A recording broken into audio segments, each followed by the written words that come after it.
Hi, welcome to another Pre-Chiro podcast.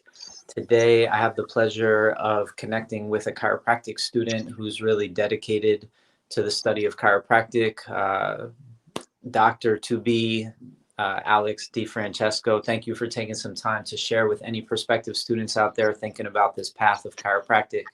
Welcome. Can you just introduce yourself and share a little bit about what you were doing before chiropractic school and what attracted you to become a chiropractor? Yeah, absolutely. I appreciate the opportunity. My name is Alex Difrancesco. I'm a Tri-8 now student at Parker University. Begin clinic this upcoming January, so very excited about that. So what was I doing before chiropractic? What kind of attracted me to it? When I was a sophomore in high school, I was working out for the basketball team in the summer. Couldn't even drive myself to the gym. My dad had to drive me. But we were going, almost, 5 times a week or something, 4 times a week, what have you. Bent down one day to pick up some dumbbells and never really came back up. So something just had a real bad back spasm or, what have you, went right across my shoulders. Laid on the floor, spread eagle in our living room for like 2 days. And I said, Dad, you got to take me somewhere to someone. And, he took me to our chiropractor. My cousin went to high school with him and adjusted me. And as they say, the rest is history because it was something that I felt like, I was back on the court within a week, basically. And it felt like something like I was really called to. Mm-hmm. Give us a little bit of a timeline. So you said that you were called to chiropractic. At that moment that you felt inspired to become a chiropractor, what was the timeline? How long did it take for you to complete your prerequisites? What did you major in? Give us a little insight into what your pre-chiro experience was before school. So that was my sophomore year of high school. Had really kind of shadowed that doc all through high school. Shadowed 1 or 2 other docs throughout high school. I ended up attending the Ohio State University for 4 years. Got my degree in exercise science. I did my 4 years. I did the 8 semesters. I didn't. I know some of my classmates went earlier, kind of hit the prereqs earlier. I hit all of them with my degree. So I just, I enjoyed my time in Columbus. I hit all my prereqs and then I came here. So I started school, would have been the fall of 18. Mm-hmm. And why did you choose to study exercise science in undergrad, knowing you were going to go on to become a chiropractor? So it's kind of funny. I never really wavered off chiropractic, and I can't really give you a good reason. That was kind of the reason, was there's nothing pulling me elsewhere. I was never really interested in much else. I was originally a biology major, and I was really kind of holding off on taking organic chemistry. And so I called a couple of the admissions officers at Parker and Palmer and Life, and they all told me, they go, we see a lot of biology and chemistry degrees. I'm like, oh, great. But they go, oh, also exercise science. And I go, oh, hold that thought. Hung up the phone, called my dad, he said, go for it. He said, if you have to take it in school, take it in school, but get into school first, right? So that was part of it. I really just kind of didn't really want to take organic chemistry, and I felt like it was more centered towards what chiropractic was going to end up being anyway, which was more body-centric instead of being so anatomically centric. No doubt, no doubt. Can you describe the transition into becoming a chiropractic student and what you've gravitated towards as a student in training? Yeah, so my first 2 trimesters probably had the best grades I've gotten definitely this entire time, and probably, obviously some of the toughest classes I had taken to that point. But in all honesty, I was kind of miserable doing it because it didn't really make sense yet. You don't really adjust really at all those first 2 trimesters. You're just kind of getting just killed with schoolwork. It's a lot. I never really left Ohio, and now I'm all the way out in Texas. It wasn't really until I found a couple of the docs that I've really kind of gravitated towards, starting around Tri3, that it really started to click. Kind of like when, BJ says, get the big idea and all else follows. He wasn't kidding, because I began to kind of gravitate to a certain idea, a certain vitalistic principle, and it kind of took off from there. Mm-hmm. And yeah, so one of the intentions of pre-chiropractic is to get people connected to that vitalistic principle earlier, because it seems like that's where the juice is for a lot of people, and inspires them enough that it keeps them excited about what the end result will look like of being able to graduate and go and serve. So can you talk a little bit about that moment that you did go to that seminar, or those series of seminars, and what that experience was like for you? Yeah, absolutely. So starting Tri3, I was really like, boy, I don't know if I've just made a huge mistake coming to this school and doing this profession. I was really kind of scared. So I did what any logical person would do. I found $2,200 and I paid for a mission trip for the end of Tri3, which would have been at the end of the summer, to Peru. The only problem was I had no idea how to adjust still, basically. So I called up one of my buddies who was a few tries ahead of me, who was a facilitator for Kairos training culture. And I said, hey, does that club still meet in the mornings on Monday and Wednesday? And he goes, yep. I go, I'll see you then. And so I went to every single club meeting that trimester. I went to a level 1 that was in Dallas for Kairos. And that was really the beginning for me, listening to Dr. Brett. The coolest thing about him is the first time I heard it, it just sounded like, wow, whatever he's talking about just sounds great. And then you crack open a couple of those green books and you realize he's just saying it a little bit different. I've heard this material before, but now I know why I was so drawn towards it. So I went that whole trimester, went to Peru, life-changing experience, really got to serve people at a high level. I wasn't learning on them. I had learned to the point where I'd be able to actually serve them. Came back, applied to be a facilitator for KTC, and the rest is history in that sense. Mm-hmm. So can you describe for people that don't know what KTC is, what the format of the training is, or what the format of the training for becoming a chiropractor is as a student? Yeah. So, Dr. Brett talks a lot about the parallel curriculum, which is what you're taught in school and then what you learn while you're in school. So, the main idea about KTC is connection over correction. And what you really are looking for is to be able to put a student in the best position, biomechanically possible, spiritually possible, mentally possible, emotionally possible, to deliver an honoring adjustment to whoever is on the table, while emphasizing some self-work as well as getting into the philosophy of chiropractic. So KTC for me, as far as I'm concerned, I would say would be a prereq to the rest of my parallel curriculum, with like Dr. Paulo Feely with samurai training. Can you elaborate on Dr. Paul's training and some of the insights that you gained through that? Yeah, Dr. Paul is one of a kind. He's by far, Dr. Brett, Dr. Paul, and Dr. John Martinez, I would say, are my 3 biggest mentors. Dr. Paul is really cool because he was there at the same time with Brett coming up in school over at Life West. So they're obviously very similar, but they're also very different in a sense. The biggest thing that I've gotten from Dr. Paul is belief in yourself, that you can do this thing, that it's not impossible because he's doing it. And he'd be the first to tell you that, it's not that he's not special, but it's not that he's any more special than any of us.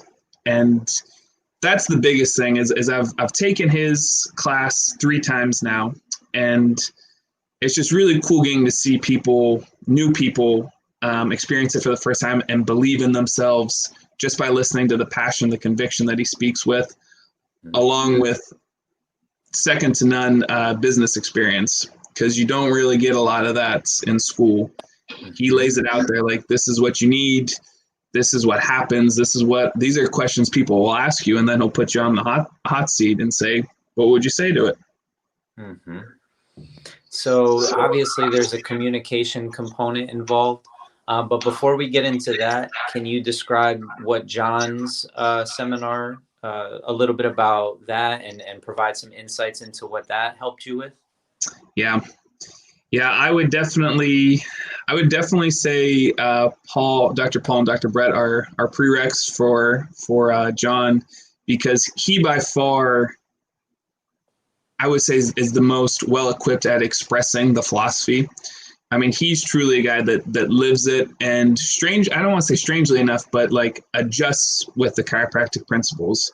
And somehow you can see that when he does it. You can see it when he speaks to you. You know, it's a guy that's just very, very much tapped in. So, I kind of get the trifecta there with, instead of the science part, I get more of the business part from Dr. Paul. The art, I would say, has been a little more Dr. Brett, and then Dr. John is definitely the philosophy side. But all three of them can be obviously very interchangeable. But taking a couple of his seminars and then going on a mission trip with him to Mexico was really groundbreaking philosophically for me, just really kind of opening my eyes to all of it. Mm-hmm.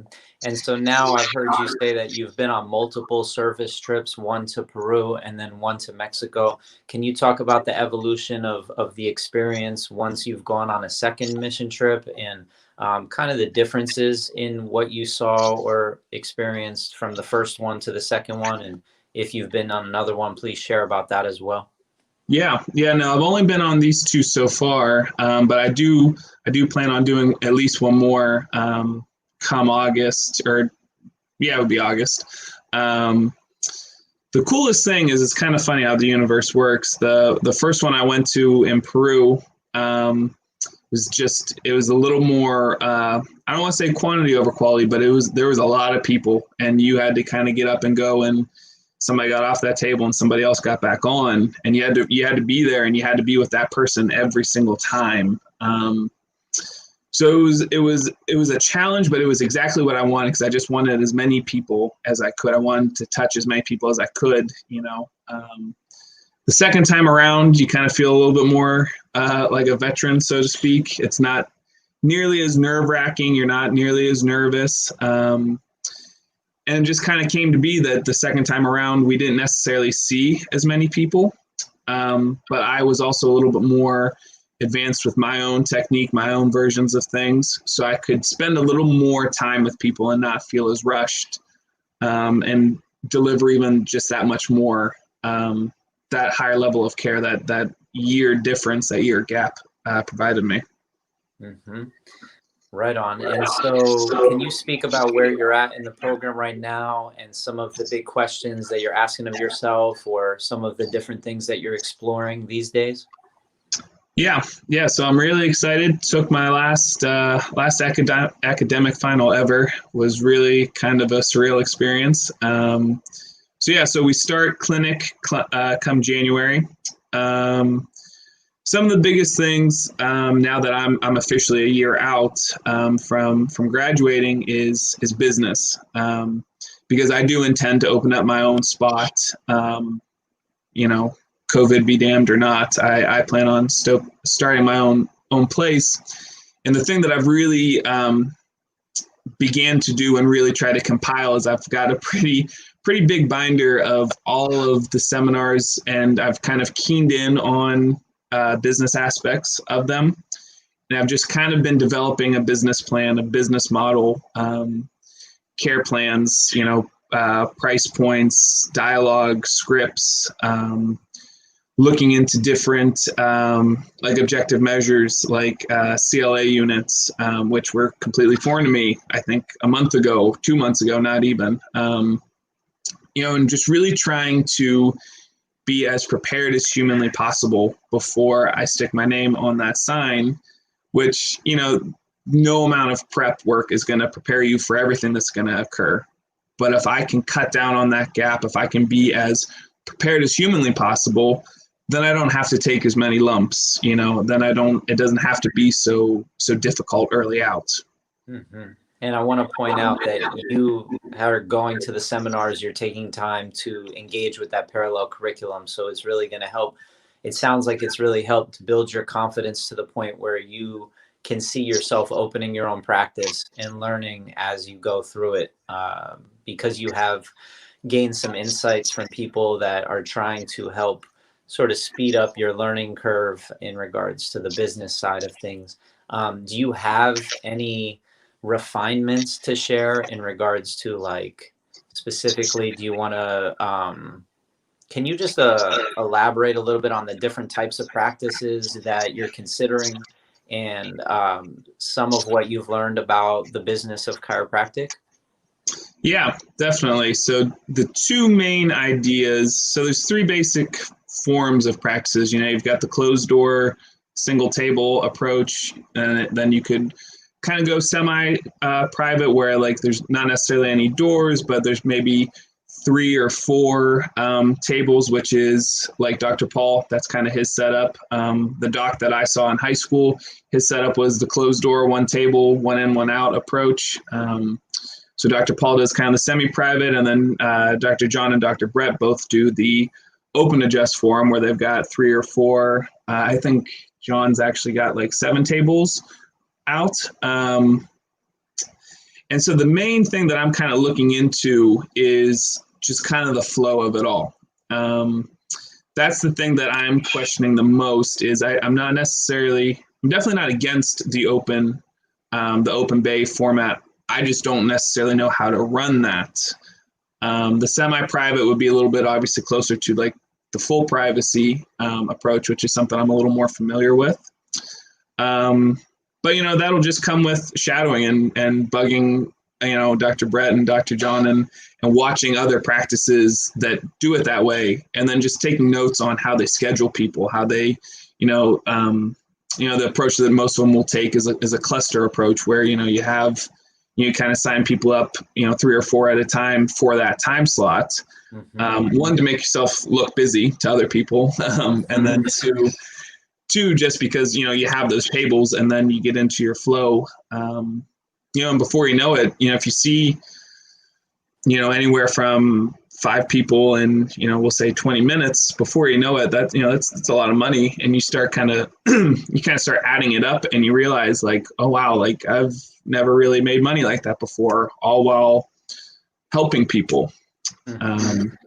Yeah, no, I appreciate you breaking down the different types of practices. I think if you're a prospective student out there, you owe it to yourself to visit these different types of practices, just to not only experience what it's like to receive care within those settings, but also to just observe, as you just described, Alex, the flow that the chiropractor is going through, how they're communicating with people, how they're working with people on the table.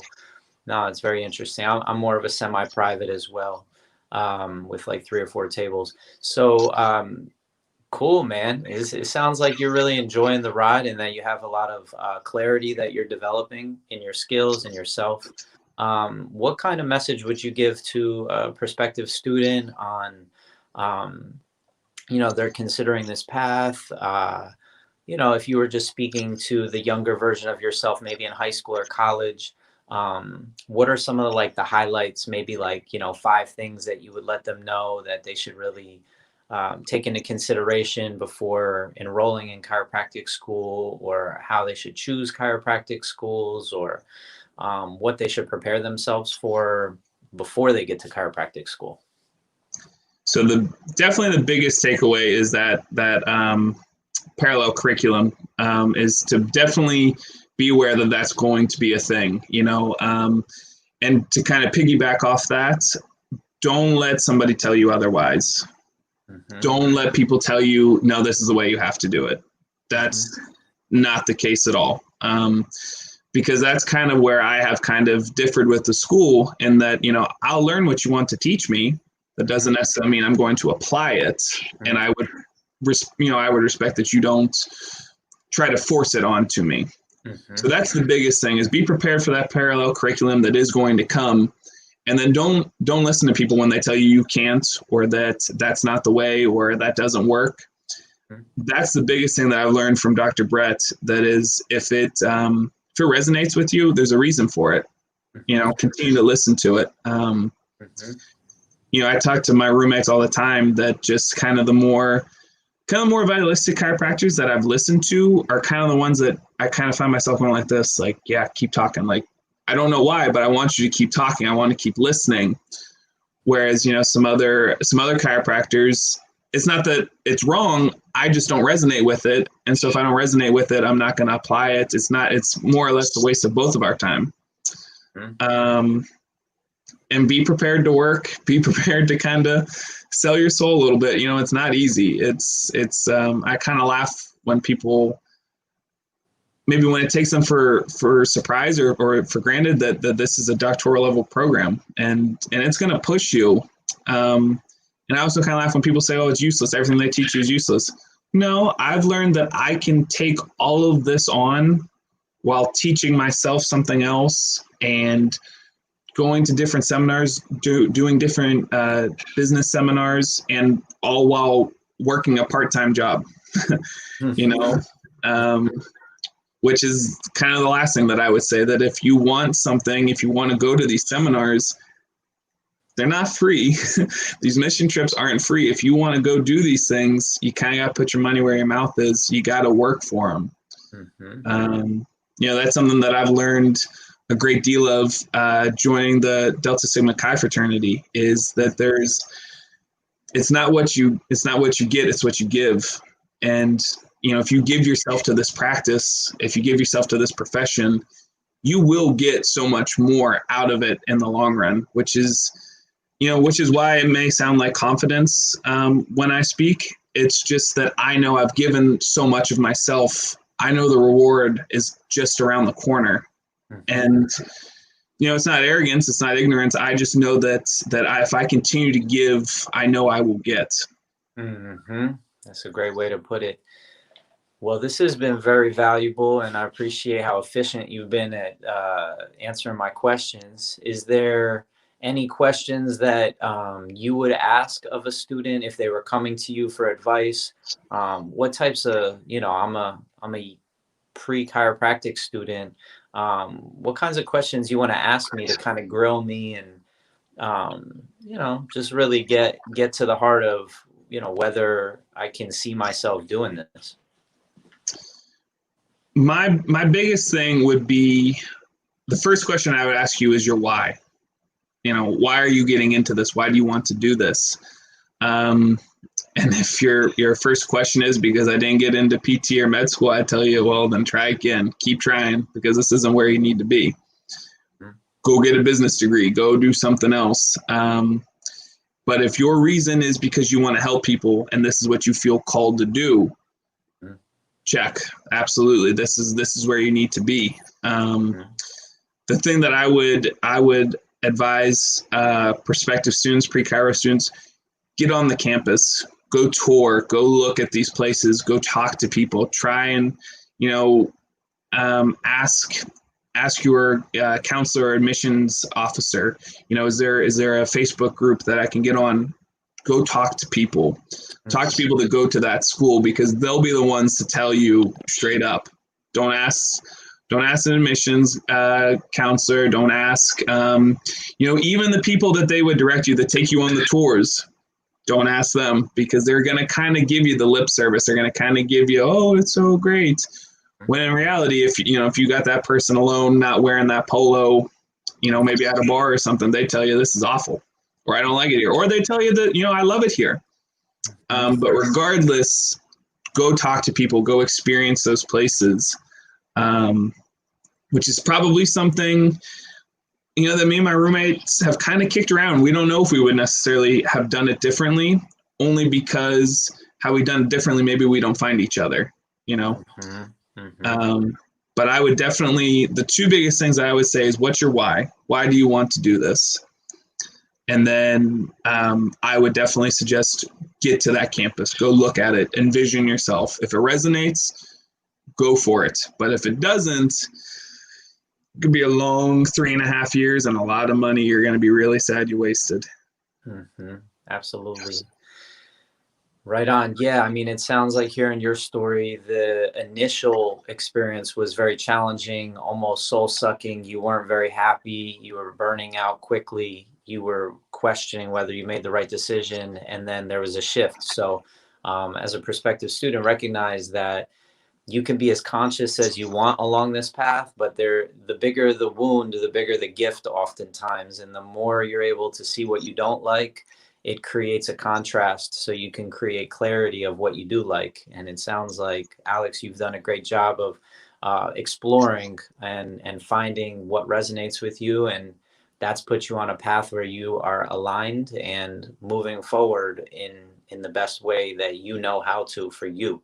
So awesome. I mean, you're an example. You know, I don't know you. I'm just meeting you right now, but you're an example of what I believe can take place more frequently if we have a pre-chiro training program that establishes a parallel curriculum and gets people rooted in the fundamentals and gets them arriving at chiropractic school already basically trained in what they need to learn about and what they need to train on. And really exciting to hear your story, and it'll be cool to see how you transition into clinic and into the real world.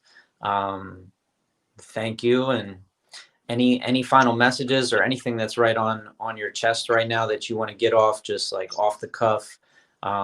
It doesn't even have to be directed at prospective students. It could just be for you to share of like what's on your mind or what's in your heart, or something that you want to leave behind as a legacy, maybe for other chiropractic students.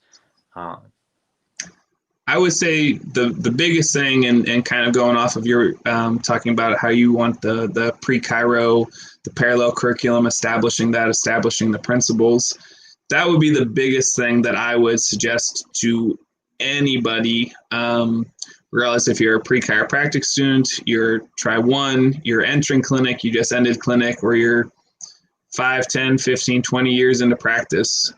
Don't ever think you're above the principles. Don't ever think they're outdated.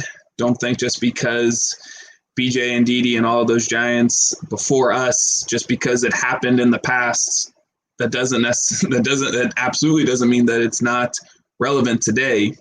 You know, that's kind of the one thing that fries me talking to some of my fellow classmates. They're like, well, what do I have to learn that for? It doesn't apply today anyway. And I would say, okay, well, how doesn't it apply? Which ones have you read? Well, I haven't read any of them. I just know they don't apply. Mm-hmm. Read those green books. They'll serve you well. Don't think you're above the philosophy. Don't think you're above the profession. Mm-hmm. Right on, brother. Thank you. Yeah. Great message. Look forward to continuing to stay connected with you, and just let me know if you need support. I'm here for you. I'm out here. You know, it's funny. I went to school with John, Paul, and Brett. I met Brett when he was on his tour. I met Paul when he was on his tour. I started at orientation with John, and me and him practiced every day in school, going through school. So I'm just so happy to hear that the legacy of you being on this campus and you being that light for the younger students, or just really being from that energy that we came up in. That's dope. So keep doing your thing, you know. Yeah, I appreciate it. I had no idea. That's really cool. Kind of funny how the universe works.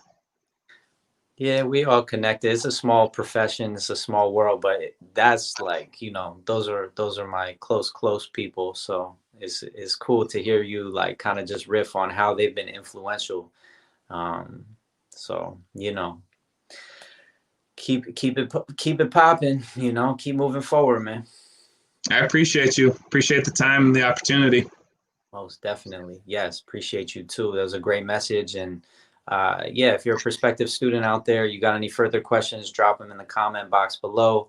BecomeAchiro.com. We're trying to bring a pre-chiro program forward that creates structure for you so that you feel supported every step of the way.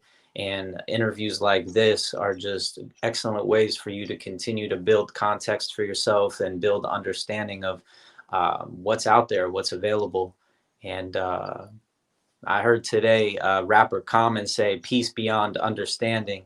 Sometimes it's not good to know too much, you know, so don't get overwhelmed by everything you heard here. Recognize this was just one man's path. And I just invite you to find your own path. There is no right way. There's your way. So appreciate all of y'all. And we're going to keep it moving on this pre-Chiro podcast. Have a great night. All right. Thank you.